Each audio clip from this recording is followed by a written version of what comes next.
एक ज़माना में देवली नामी एक पुरसुकून कस्बे में, जो पहाड़ियों के दरमियान आबाद था, अरुण नामी एक लड़का रहता था। हर मौसम गर्मा में इसका ख़ानदान शहर की गर्मी से बचने के लिए ट्रेन के ज़रिए देवली जाता।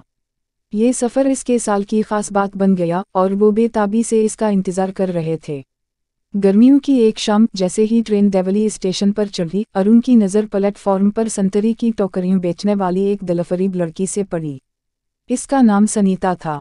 इसकी मुस्कुराहट सूरज की रोशनी की तरह थी और इसकी आंखों में एक पुरस्कार चिंगारी थी जिसने अरुण को कीड़े की तरह शोले की तरफ खींच लिया। अगले चंद दिनों में अरुण ने खुद को सनीता को देखने के लिए प्लेटफॉर्म पर वापस आते हुए पाया। वो इसकी ज़िंदगी, इसके ख्वाबों और इसके बेचे हुए संतरियों के बारे में पूछता, बातचीत शुरू करता। सनीता भी अरुण की कंपनी से खुश दिखाई दे रही थीं।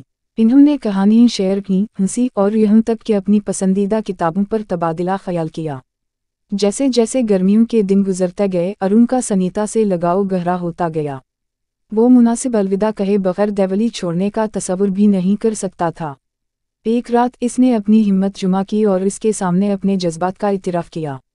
सनीता शर्मा गई और इतिराफ़ किया कि इसने भी एक ताल्लुक़ महसूस किया, लेकिन इनकी दुनिया अलग थी। अरुण की रवानगी से एक रात पहले वो आखिरी बार चलकर स्टेशन पर गया। सनीता वहाँ थी, भारी दिल से इसका इंतज़ार कर रही थी। इसने इसे संतरियों की एक छोटी, हाथ से बनी हुई टोकरी इनके साथ वक्त गुजारने की अलामत के तौर पर दी। इनकी आंखों में आंसू छलक पड़े क्योंकि इन्होंने एक दूसरे को याद करने का वादा किया था और वो ख़ास लम्हात जो इन्होंने शेयर किए थे।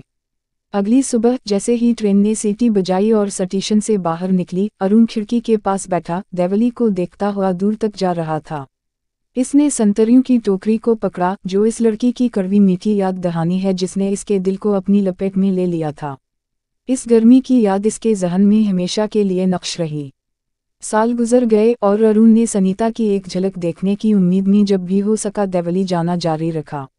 इसने मकामी लोगों से इसके बारे में दरियाफ्त किया, लेकिन किसी को मालूम नहीं था कि इसे क्या हो गया है। खैर यकीनी सूरत हाल के बावजूद इनकी मुख्तसर मुलाकात की याद ने इसकी ज़िंदगी को ढलना जारी रखा, जिसने इसे आर्जी रवाबित की खूबसूरती और इनको पालने की अहमियत के बारे में सिखाया। और इस तरह अरुण और सनीता की कहानी देवली में रात की ट्रेन पर रहती थी, मासूमियत, मोहब्बत और मौका मुलाकात के जादू की कहानी जो दिल पर अनमट नकूश छोड़ जाती है।